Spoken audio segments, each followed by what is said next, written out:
Olá, você está no Theo ReformataCast. E sim, aqui a teologia reformata sua mente. É isso mesmo. E hoje vamos mergulhar em um assunto que vai literalmente colocar em xeque aquela imagem empoeirada que a gente tem da Idade Média. Exatamente. No nosso último encontro, a gente viu aquela virada de chave com Constantino, sabe? Quando a igreja saiu das catacumbas direto para o palácio. Foi um alívio, claro, mas também o início de uma relação bem perigosa com o poder. Com certeza. Agora vamos dar um salto no tempo. E que salto? 1000 anos. O nosso foco hoje é esse período gigantesco e, olha, tão mal compreendido que a gente chama de Idade Média. E vamos combinar, né? Quando alguém fala Idade Média, a primeira imagem que vem na nossa cabeça é tipo uma paleta de cores cinza e marrom. É automático. A gente pensa em inquisidores, peste, camponeses na lama, um breu intelectual total, a famosa Idade das Trevas. Isso, aquela caricatura de que a história teve um buraco, um hiato deprimente entre a glória de Roma e depois a luz da Renascença. Mas essa visão não é só simplista, ela é preguiçosa, né? A pergunta que fica é: por que essa ideia de trevas colou tanto? Por que isso virou o senso comum? Essa é a grande questão. E a resposta, pra gente, passa por uma lente teológica, a da soberania de Deus. Certo. Se a gente acredita que a história não é só uma sequência de acidentes, mas que está sob o controle providencial de Deus, então a Idade Média não pode ter sido um cochilo divino. Não foi um erro de percurso. De jeito nenhum. Foi, na verdade, um período de gestação. E que gestação, viu? Intensa, complicada e, em muitos momentos, extremamente doloroso. Gosto dessa ideia de gestação.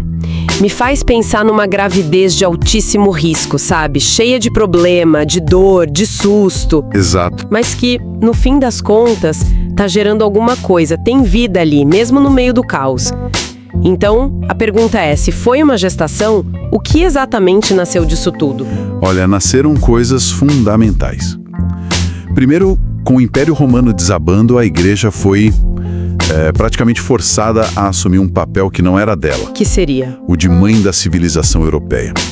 Ela foi a única instituição que ficou de pé para segurar as pontas quando todo o resto virou pó. Ela virou a espinha dorsal de uma sociedade que tinha se quebrado inteira. Perfeito. Segundo ponto. Foi nessa época que o evangelho saiu do mundo mediterrâneo e entrou fundo mesmo, sabe? Nas florestas da Germânia, chegou nas Ilhas Britânicas. E começou a transformar a cultura daquelas tribos guerreiras de dentro para fora. Isso. E terceiro, e isso aqui choca muita gente. Foi o período em que a teologia foi coroada a rainha das ciências. E esse ponto é o que quebra totalmente a ideia de trevas, né? Porque quando a teologia vira a rainha das ciências, o resultado prático disso é o quê? A criação das universidades. Exato. E com as universidades veio a escolástica. A gente ouve essa palavra e talvez não tenha dimensão do que ela significa. É verdade. Explica um pouco melhor o que era a escolástica na prática. Pensa assim, a escolástica foi um método. Os pensadores da época redescobriram a lógica rigorosa de Aristóteles e pensaram, e se a gente usar essa ferramenta, essa máquina de raciocínio, para organizar e responder as perguntas mais difíceis da fé? Tipo um quebra-cabeça lógico gigante. Exatamente.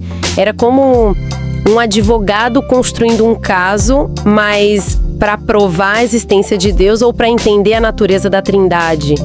A complexidade de um Tomás de Aquino, por exemplo, é de uma profundidade que desafia filósofos até hoje. Isso não parece coisa de uma era de ignorância, né? De forma alguma. É o exato oposto. Mas, e aqui vem o grande mas, a gente também não pode ser ingênuo. Não dá para pintar um quadro cor-de-rosa. Não mesmo. O período teve, sim, sombras densas, terríveis, e a gente precisa olhar para elas de frente. A corrupção no papado, por exemplo, chegou a níveis absurdos. Sim, e não só isso.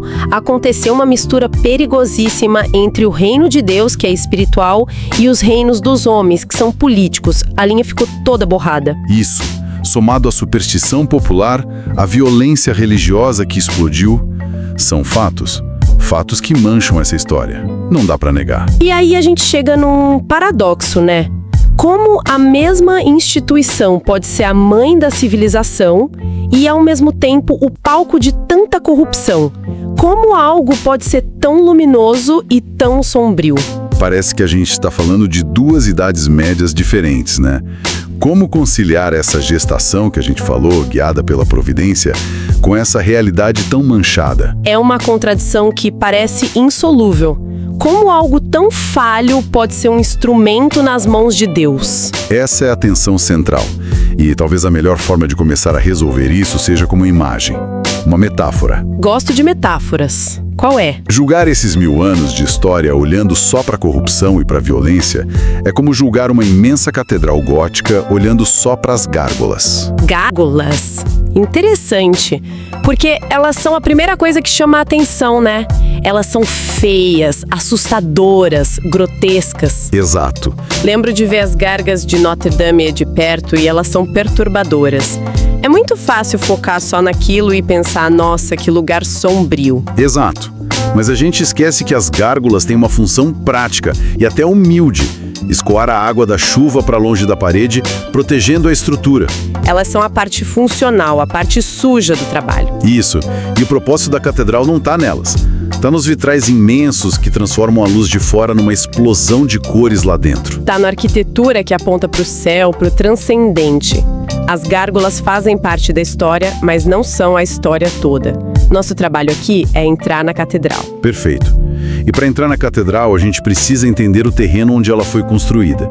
Imagina a cena. Ano 476. O Império Romano do Ocidente, que parecia eterno, finalmente cai. E o que vem depois não é uma transição organizada de poder. É o caos. Caos absoluto. Ondas e ondas de invasões de povos que os romanos chamavam de bárbaros. É difícil para a gente hoje ter a dimensão do que foi esse colapso. Não foi uma crise, foi o fim do mundo como eles conheciam. Pensa que o sistema que garantia estradas, correios, leis, moeda confiável, tudo isso evaporou, acabou. A sensação era de apocalipse. E no meio disso tudo, um vácuo de poder gigantesco. E nesse vácuo, nessa cratera de autoridade, só uma instituição continuou de pé. Uma que tinha organização, tinha uma rede de comunicação e guardava a memória do mundo antigo. A Igreja. E, especificamente, a figura do bispo de Roma, o Papa. Exato. E é crucial entender que isso não foi, a princípio, um plano maligno de dominação. Foi quase uma consequência inevitável da situação. Uma questão de sobrevivência da civilização. Tem uma frase que resume tudo, né? Quando os imperadores e generais fugiram, os bispos ficaram. Essa frase é perfeita. Eles eram as únicas figuras de autoridade que ficaram em suas cidades, com o seu povo. E a responsabilidade que caiu no colo deles foi imensa. De repente, o trabalho de um bispo não era só cuidar das almas. Ele tinha que organizar a distribuição de comida para evitar fome, mediar a disputa de terra, garantir que os aquedutos funcionassem. Ele virou, na prática, o prefeito, o juiz, o governador, tudo ao mesmo tempo. E o papado, como instituição central, começou a assumir funções que antes eram do imperador. Papas passaram a mediar conflitos entre chefes tribais germânicos. E passaram a coroar reis, dando a eles uma legitimidade que a espada sozinha não garantia. E essa legitimidade era tudo naquela época. Precisamente. E mais, a igreja começou a legislar sobre a vida cotidiana das pessoas.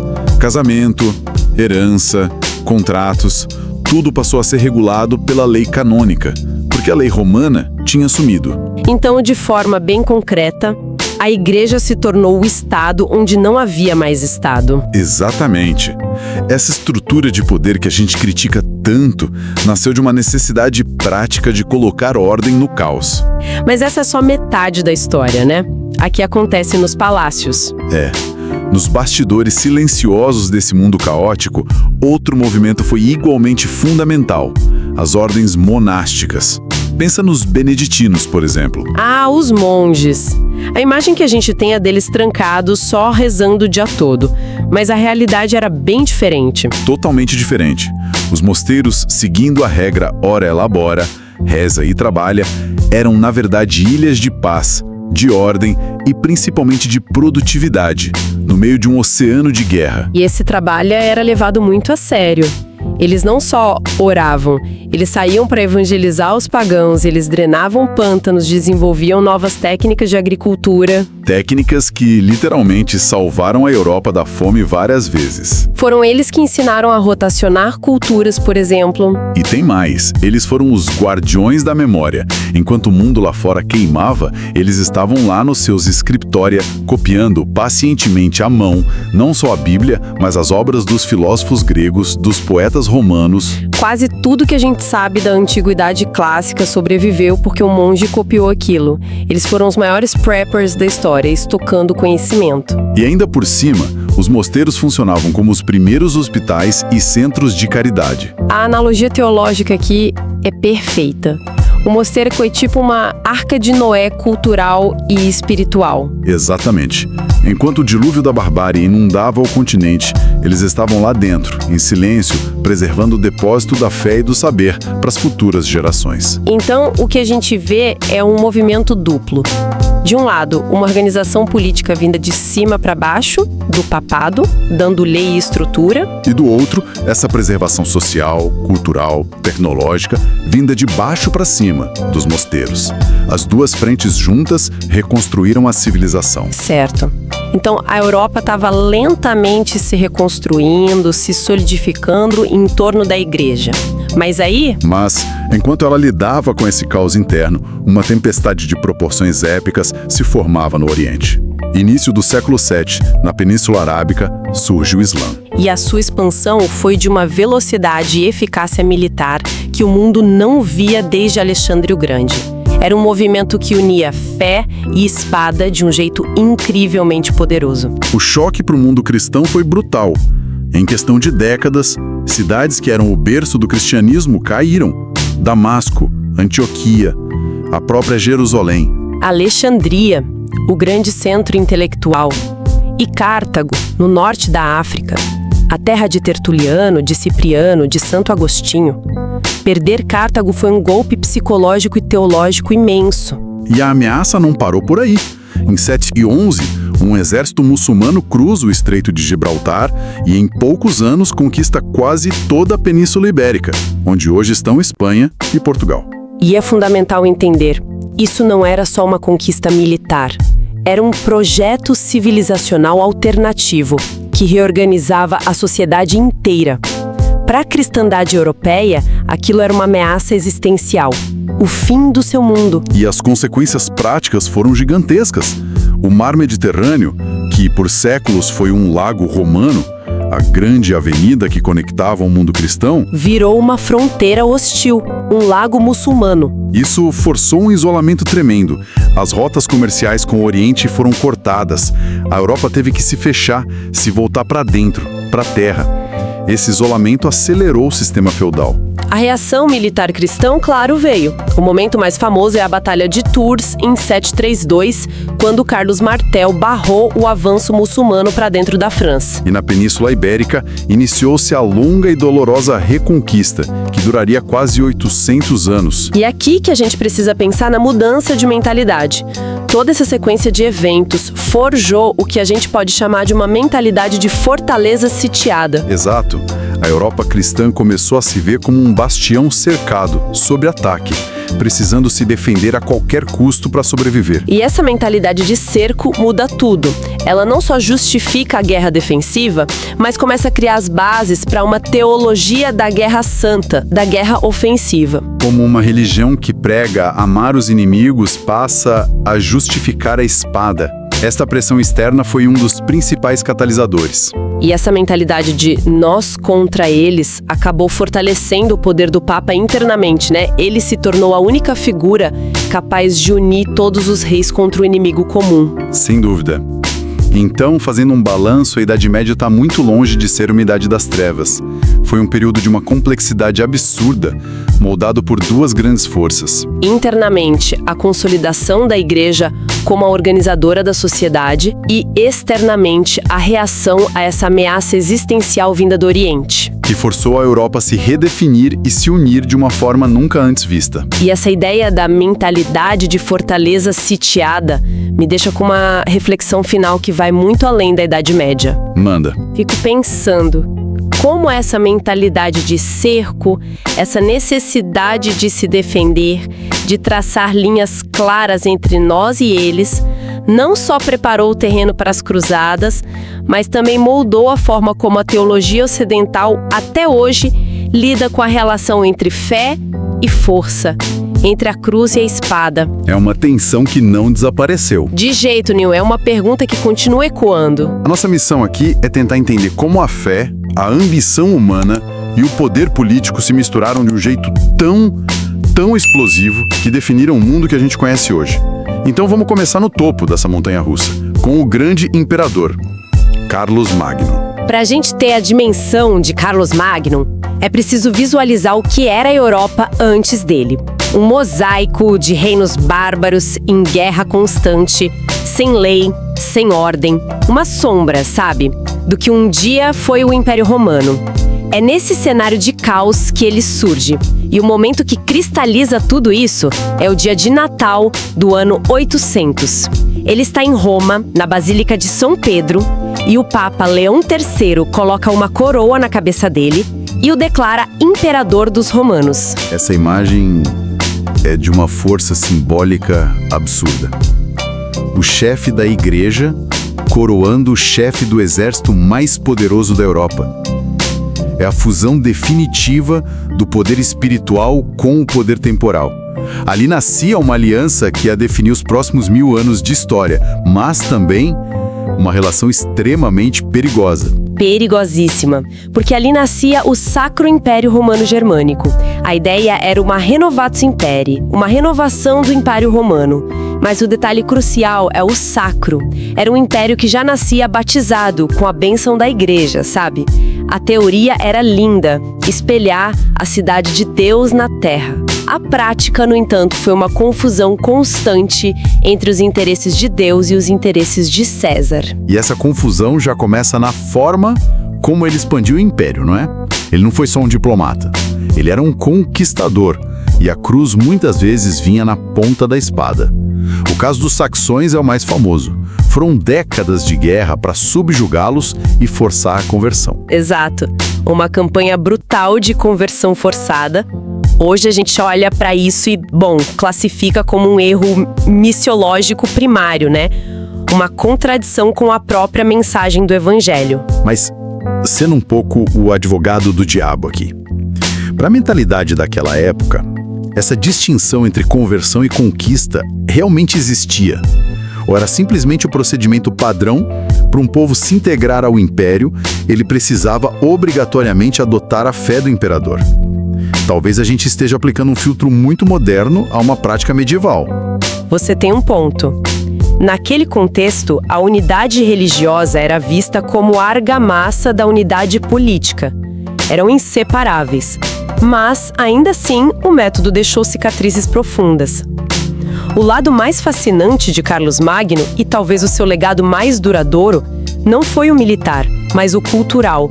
Ele entendeu que um império não se sustenta só com exércitos. Precisa de uma ideia, de uma identidade comum. É aqui que a história fica contraintuitiva. Porque geralmente, em tempos de guerra, de instabilidade, a cultura é a primeira coisa a ser sacrificada. Mas o que você descreve é o oposto.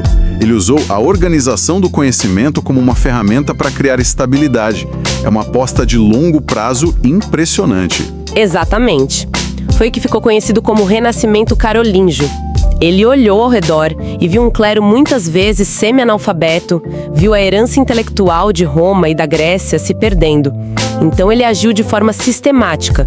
Trouxe os maiores cérebros da Europa para sua corte, como o monge Alcuino de York, e o colocou como seu ministro da educação. Então não era só um patrocínio aleatório às artes, era um projeto de Estado? Totalmente. Ele ordenou que toda a catedral e todo o mosteiro tivessem uma escola para educar tanto o clero quanto a nobreza.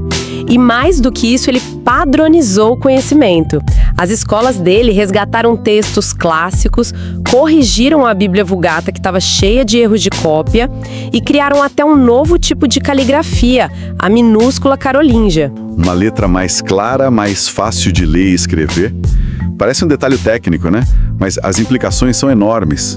Uma caligrafia padronizada significa que um decreto, uma lei ou uma doutrina pode ser lida da mesma forma nos Pirineus e na fronteira com a Dinamarca. Ele estava, na prática, criando um software unificado para o seu império. Uma infraestrutura intelectual para o poder. E a definição perfeita. O reinado dele foi um flash de luz, um breve momento de estabilidade e florescimento intelectual numa era muito sombria. Ele cimentou o papel da igreja como a guardiã do conhecimento na Europa por séculos.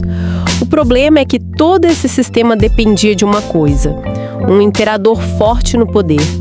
E depois que ele morreu? Tudo ruiu. A aliança entre o Papa e o Imperador, que parecia a maior força de Carlos Magno, revelou-se uma faca de dois gumes. Enquanto ele era forte, ele protegia e, de certa forma, controlava o papado.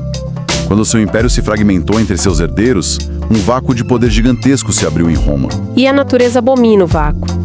O papado, que antes coroava o homem mais poderoso da Europa, de repente se viu indefeso, vulnerável. E as famílias nobres de Roma, que sempre disputaram o poder na cidade, olharam para a cadeira de São Pedro e não viram mais um ofício espiritual. Viram o maior prêmio político e financeiro da Itália. Então a escolha do Papa deixou de ser uma questão de fé e virou um jogo sujo de poder local. O cargo passou a ser comprado, herdado, tomado à força. A simonia, que é a venda de cargos eclesiásticos, virou a norma. A sucessão apostólica virou uma sucessão de assassinatos. Papas eram depostos, presos, estrangulados em suas celas, envenenados. Temos casos bizarros de adolescentes completamente devassos sendo feitos papas simplesmente por serem filhos ou amantes de quem mandava em Roma. É a anarquia total. É um nível de degradação difícil até de visualizar. Existe algum evento específico que se tornou o símbolo máximo dessa era? Aquele momento em que as pessoas na época devem ter pensado: pronto, chegamos ao fundo do poço. Ah, sem dúvida. E é um episódio tão grotesco que parece ficção. É o infame Sínodo do Cadáver. No ano de 897, o Papa da vez era Estevão VI. Movido por um ódio político visceral contra seu predecessor, o Papa Formoso, que já estava morto e enterrado há 9 meses. Ele teve uma ideia. Não me diga que ele exumou. Ele mandou exumar o corpo de Formoso.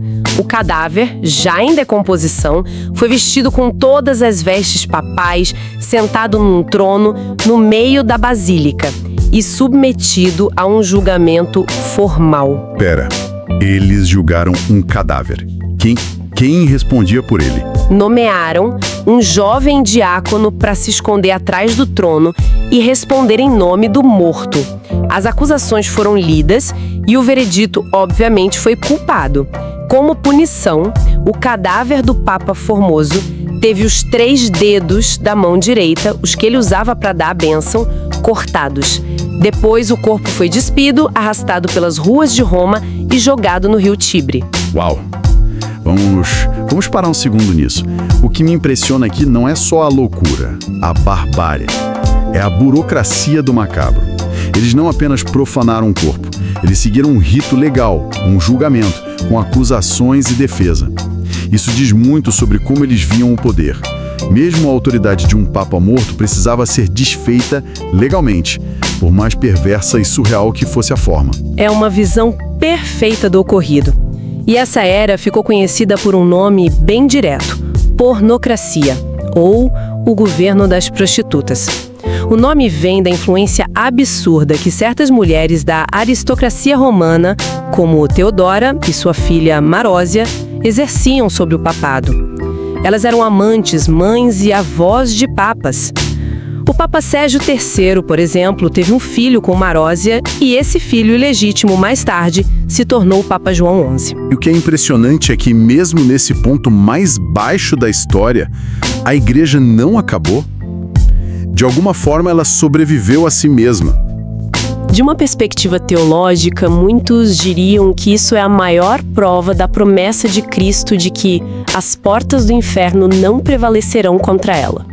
Porque se a sobrevivência da igreja dependesse da santidade de seus líderes naquele século, ela teria desaparecido. Então, enquanto o papado em Roma estava literalmente apodrecendo por dentro com essa corrupção moral, uma outra crise, muito mais silenciosa e intelectual, se desenrolava há séculos. Uma crise que não era sobre o caráter dos papas, mas sobre a própria natureza do poder da igreja e até sobre a natureza de Deus. Exato. Uma fenda que vinha se alargando lentamente entre as duas metades do cristianismo.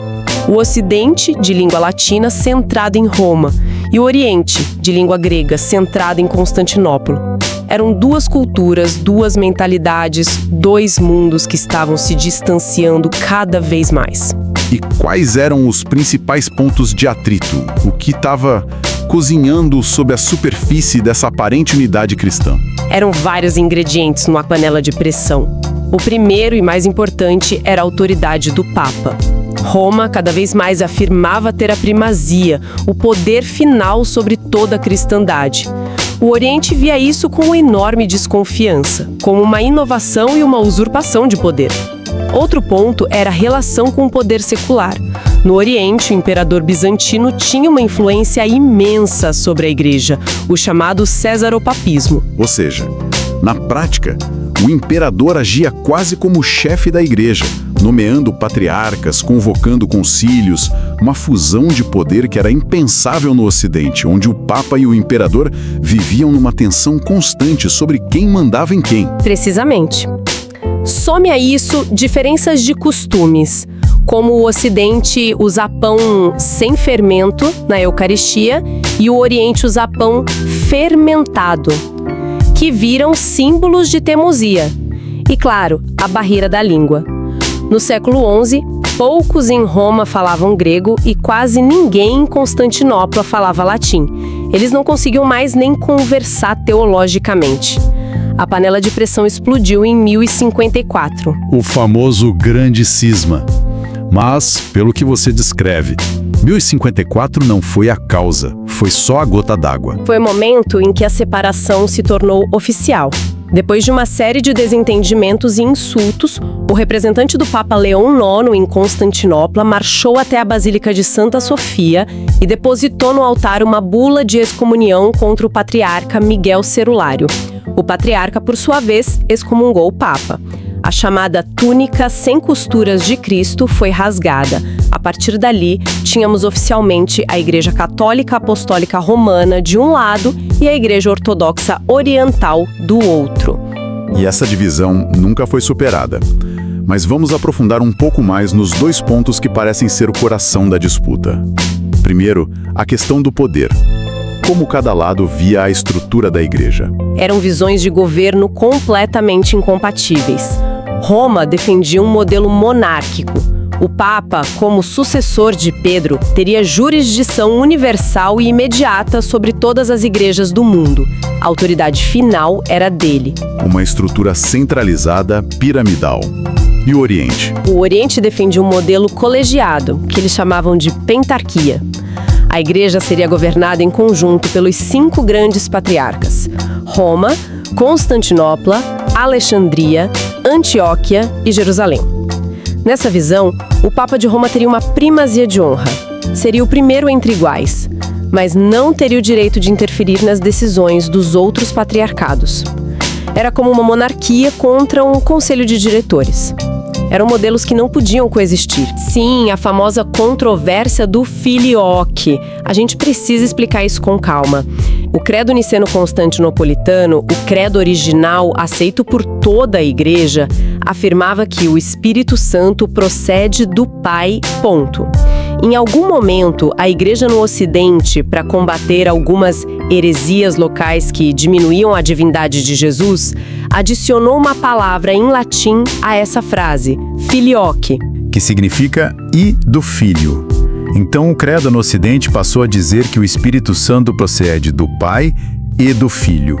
E por que essa pequena adição, essa única palavra, causou um problema tão gigantesco? Pra gente hoje parece um detalhe mínimo. Teologicamente, eles argumentavam que isso era uma heresia, pois criava duas fontes, dois princípios de origem na Trindade, quebrando o que eles chamam de monarquia do Pai. Na visão deles, só o Pai é a fonte única da divindade. Administrativamente, era pura arrogância.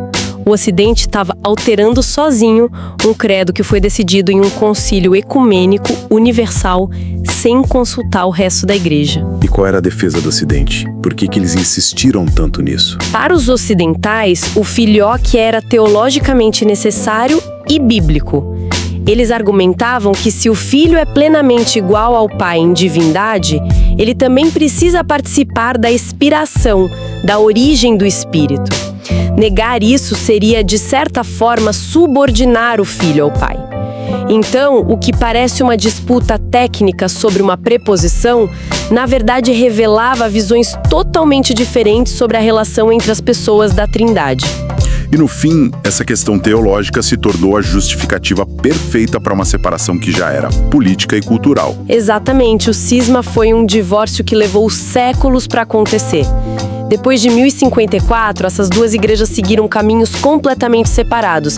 Elas criaram duas Europas distintas, que se desenvolveram de costas uma para outra. Uma Europa latina e católica e uma Europa grega e eslava, ortodoxa.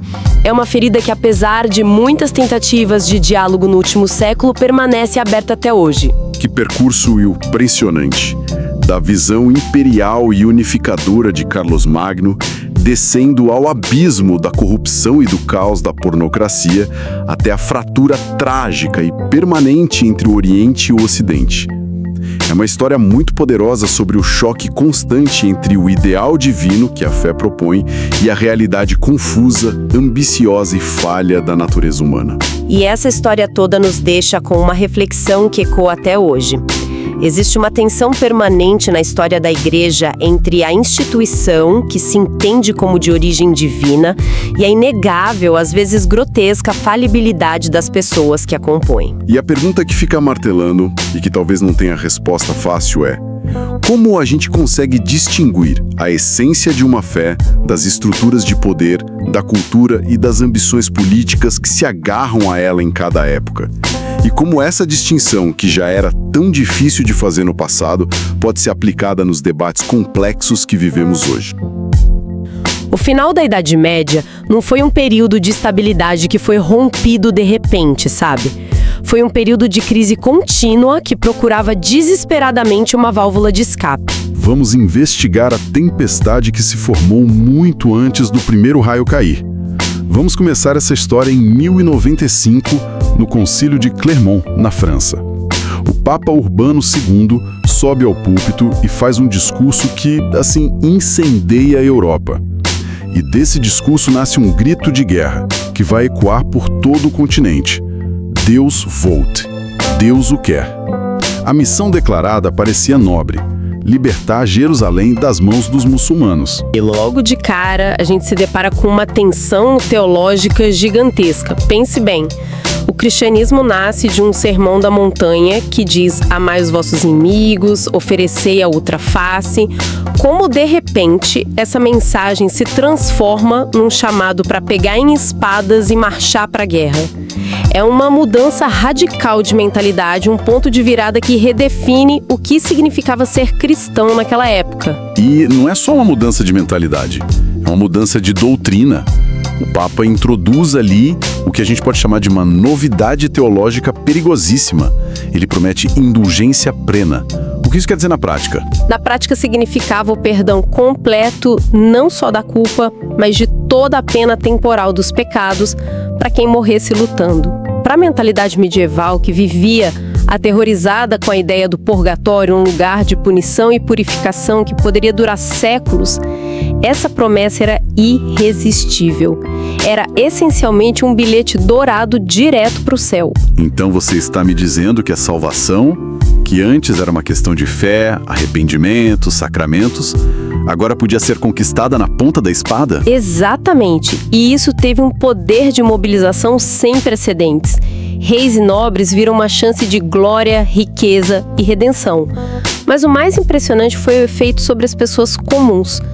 Camponeses que viviam na miséria, sem perspectiva nenhuma, viram na cruzada uma oportunidade única de escapar da sua condição e, de quebra, garantir a vida eterna.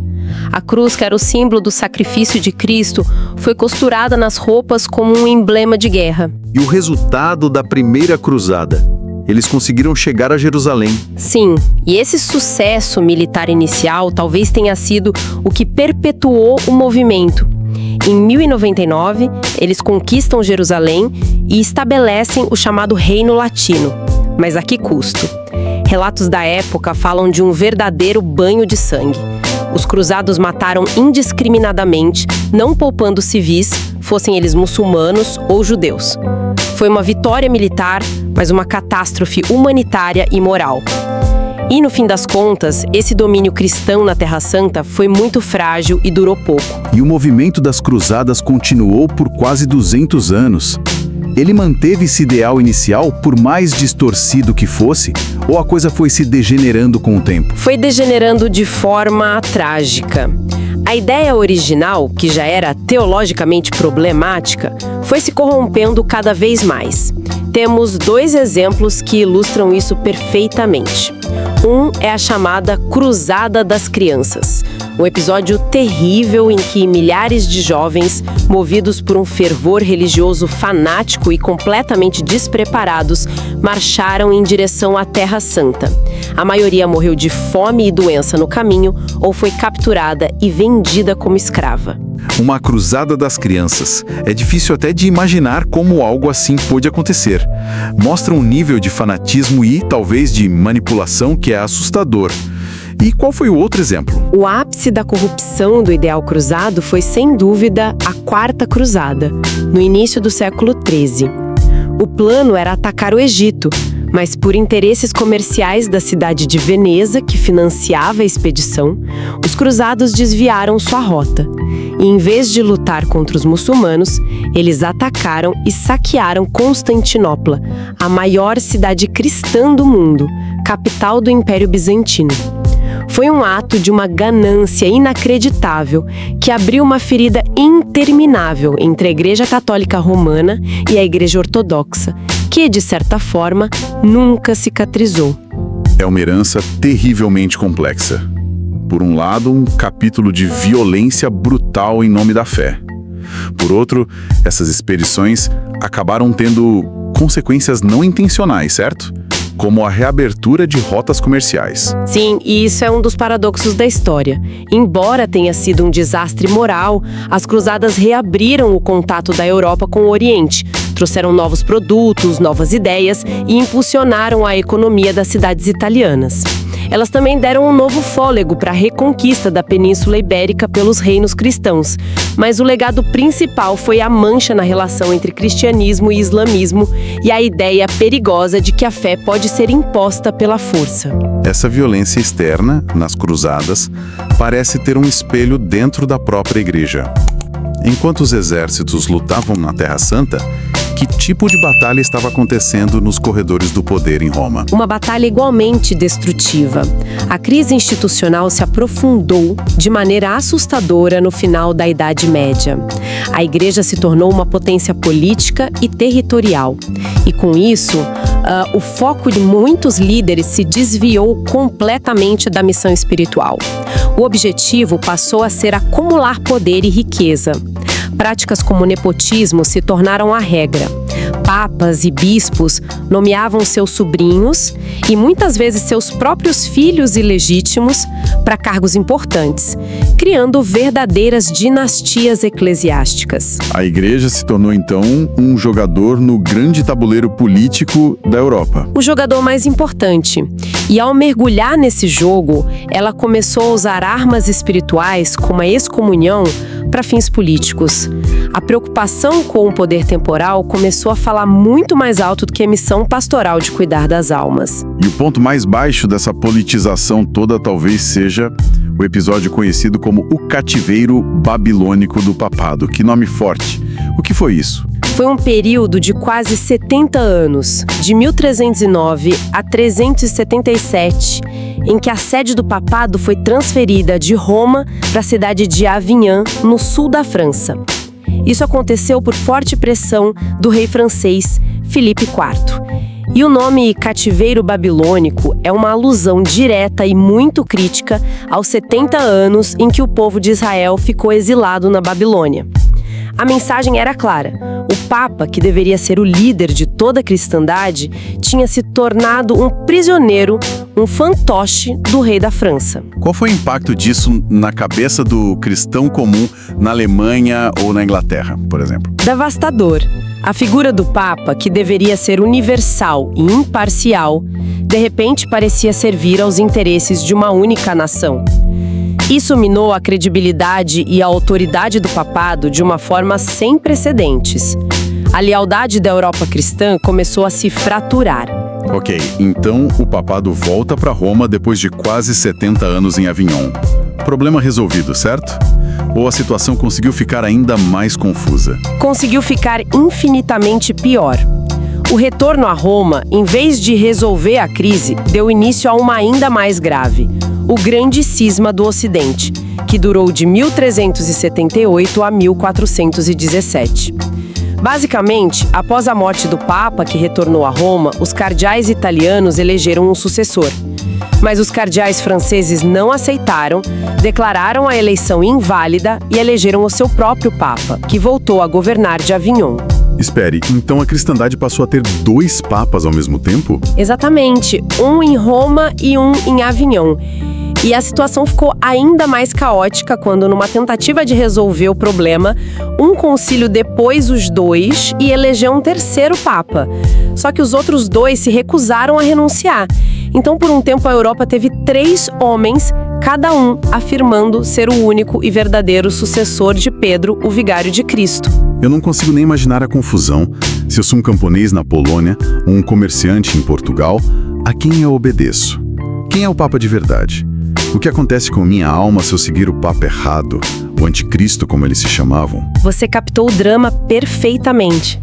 A unidade da igreja estava em frangalhos. Cada papa excomungava os seguidores do outro. A credibilidade da instituição foi ao chão. Foi um escândalo que abalou a fé de milhões de pessoas e deixou uma ferida profunda. A crise só foi resolvida no Concílio de Constança, que finalmente conseguiu unificar o papado novamente. Mas o dano já estava feito. E essa briga toda por poder, esses papas rivais. Imagino que tudo isso custava muito dinheiro. De onde vinha esse dinheiro? E aí chegamos à consequência espiritual mais desastrosa de toda essa crise política. Para financiar suas cortes luxuosas, seus exércitos e seus projetos grandiosos, os papas precisavam de dinheiro. E uma das principais fontes de renda se tornou a venda de indulgências em uma escala industrial. Aquela prática que começou lá nas cruzadas foi aperfeiçoada e massificada. E com isso, a crise atinge o seu ponto mais baixo. A salvação oficialmente virou mercadoria. Em meio a toda essa crise na igreja, um movimento cultural e intelectual avassalador está varrendo a Europa. A Renascença. Como isso se encaixa na nossa história? Era um movimento contra a igreja, a favor ou algo mais complexo? Algo muito mais complexo e paradoxal. A Renascença, que começa na Itália, foi um movimento que pregava um retorno às fontes, ad fontes, em latim. Um retorno à sabedoria e à beleza da antiguidade clássica, greco-romana. Isso gerou uma explosão nas artes, com gênios como Leonardo da Vinci, Michelangelo, Rafael. E junto com a arte veio um novo modo de pensar, o humanismo. O humanismo hoje soa como algo secular, quase antirreligioso. Era assim naquela época? Não necessariamente. O humanismo renascentista não era ateu. O que ele fazia era colocar o ser humano, com sua dignidade e sua razão, no centro das reflexões. Havia uma confiança imensa no potencial humano. E essa nova ênfase na razão e no pensamento crítico, inevitavelmente, começou a questionar as velhas estruturas e as verdades que eram tidas como absolutas, incluindo as da igreja. E qual foi a reação da igreja a esse movimento todo? Ela o abraçou ou tentou combatê-lo? E aí está o grande paradoxo. A igreja, especialmente os papas do período, mergulharam de cabeça na Renascença. Eles se tornaram os maiores mecenas das artes. Foram papas como Júlio II que contrataram Michelangelo para pintar o teto da Capela Sistina e Rafael para decorar os aposentos do Vaticano. A nova e majestosa Basílica de São Pedro que vemos hoje é um projeto que nasceu no coração da Renascença. Mas de onde vinha todo o dinheiro para financiar essas obras faraônicas? Em grande parte vinha da venda de indulgências por toda a Europa. E essa é a dualidade chocante do período. O Vaticano brilhava em mármore e ouro, adornado com a arte mais sublime que o mundo já viu, mas essa beleza era financiada pela exploração da fé e do medo das pessoas mais simples. Havia um investimento colossal no esplendor externo, enquanto a saúde espiritual da igreja estava em ruínas. A beleza da fachada mascarava uma profunda crise interna. E essa volta a fontes dos humanistas, isso se aplicou também à religião, aos textos sagrados? Sim, e essa foi a consequência mais explosiva da Renascença para a igreja. Humanistas, como o brilhante Erasmo de Roterdã, pensaram: se vamos voltar aos originais gregos de Platão e Aristóteles, por que não voltamos também ao original grego do Novo Testamento? Até então, a referência era a Vulgata, a tradução latina feita por Jerônimo séculos antes. E ao comparar a tradução latina com o grego original, eles começaram a encontrar discrepâncias, palavras mal traduzidas, conceitos que haviam sido distorcidos pela tradição. A base textual sobre a qual a teologia medieval estava construída começou a ser questionada. Então, em meio a toda essa corrupção, essa crise de poder e esse novo clima intelectual, ninguém tentou fazer nada. Não surgiram vozes dentro da própria igreja dizendo: pessoal, o rumo que estamos tomando está completamente errado. Com certeza surgiram. E é fundamental entender que o desejo por reforma não nasceu com Lutero, em 1517. Ele foi um clamor que vinha crescendo de dentro da própria igreja por mais de um século. Homens que amavam a instituição, mas que não suportavam mais ver seu testemunho ser manchado pela imoralidade do clero, pelo poder político e especialmente pela venda da salvação. E quem foram os pioneiros? Quem foram os primeiros a ter a coragem de se levantar? Um dos primeiros e mais importantes foi John Wycliffe, na Inglaterra do século XIV. Ele era um brilhante teólogo da Universidade de Oxford e ele levantou duas bandeiras que eram absolutamente revolucionárias para a época. A primeira era a afirmação de que a Bíblia, e não a tradição ou o Papa, era a autoridade final para a fé. A segunda, uma consequência da primeira, era que a Bíblia deveria ser traduzida para a língua do povo. Traduzir a Bíblia, hoje isso parece tão óbvio. Por que isso era considerado revolucionário ou perigoso? Porque era um ataque direto à estrutura de poder da igreja. Naquela época, a Bíblia só existia em latim, uma língua que apenas o clero e uma pequena elite instruída dominavam. O povo comum não lia a Bíblia. Ele ouvia trechos selecionados em latim durante a missa com a interpretação oficial do padre. Entregar a Bíblia ao povo em sua própria língua significava dar a ele acesso direto à fonte, sem intermediários. Significava que as pessoas poderiam ler por si mesmas e comparar o que estava escrito com o que a igreja praticava. Era uma ameaça imensa à autoridade exclusiva do clero. E as ideias de Wycliffe morreram com ele na Inglaterra? Não, elas viajaram e encontraram um terreno especialmente fértil na Boêmia, a atual República Tcheca, através de um homem chamado Jan Hus. Hus era reitor da prestigiosa Universidade de Praga e um pregador muito popular. Ele foi profundamente influenciado por Wycliffe e começou a pregar contra a corrupção moral do clero e principalmente contra a venda de indulgências, que ele via como uma fraude. E como a igreja reagiu a Hus? Da mesma forma que reagiu a Wycliffe. A reação foi muito mais violenta. Hus foi convocado a se explicar no Concílio de Constança, aquele mesmo que estava tentando resolver o cisma dos papas. Ele recebeu uma promessa de salvo-conduto, de que sua segurança estaria garantida. Mas, chegando lá, a promessa foi quebrada. Ele foi preso, julgado sumariamente por heresia e, em 1415, queimado vivo na fogueira. Eles o queimaram vivo, mesmo tendo prometido segurança.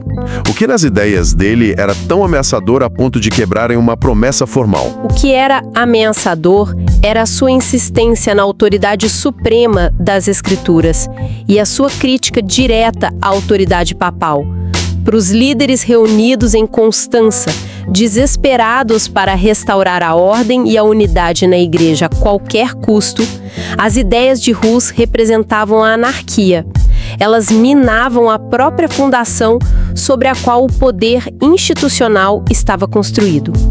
A execução dele foi uma demonstração brutal de força, uma mensagem de que a dissidência não seria tolerada. E tivemos outros exemplos de homens que tentaram reformar a igreja de dentro. Sim, na Itália, no coração da Renascença, em Florença, tivemos a figura dramática de Girolamo Savonarola.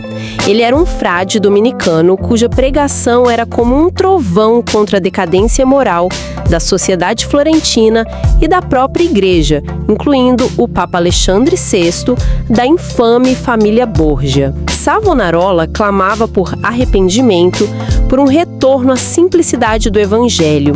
Por um tempo ele teve um poder imenso sobre a cidade, mas seu radicalismo lhe custou caro. Ele também foi excomungado, torturado e executado. A coragem desses homens é algo que nos assombra. Wycliffe, Hus, Savonarola, eles não eram inimigos da fé. Eram clérigos, devotos, teólogos, homens que queriam purificar a igreja, não destruí-la. E eles pagaram com a vida por essa tentativa. E a reação da instituição queimar homens na fogueira, ou no caso de Wycliffe, desenterrar seus ossos décadas após sua morte, apenas para queimá-los e jogar as cinzas num rio, mostra o pânico que essas ideias causavam. Fica muito claro que a igreja no final da Idade Média vivia uma contradição gigantesca. Por um lado, um poder imenso, uma riqueza estonteante, uma produção artística inigualável. Por outro, uma profunda crise de autoridade, uma corrupção moral endêmica e uma violência brutal contra qualquer voz dissonante. No fim, o que essa trajetória nos mostra? Mostra aquele paradoxo incrível que está no coração da história da igreja. Uma instituição que se afirma divina, mas que é composta por seres humanos falhos. E às vezes essas falhas são monumentais. Mas essa história também mostra que mesmo nos momentos mais sombrios, a sede pela verdade não morre. As sementes plantadas por esses pré-reformadores não foram destruídas pelo fogo. Elas ficaram na terra, esperando pela chuva. E a chuva estava chegando. A reforma protestante não foi um raio em céu azul. Foi a tempestade que se formou lentamente em todas essas nuvens escuras que cobriram a Idade Média. Analisando essa jornada de contradições e anseios, fica claro como a história é um palco complexo onde a ação divina e a falha humana se entrelaçam de forma dramática. Dito isso, vamos ficando por aqui. Ative o sininho e, principalmente, inscreva-se no perfil Tel Reformata no Substack. Lá, você terá acesso ao nosso acervo teológico e receberá nossa newsletter com novos materiais diretamente no seu e-mail. Que a compreensão do passado ilumine os nossos passos no presente. Esperamos por você na nossa próxima conversa.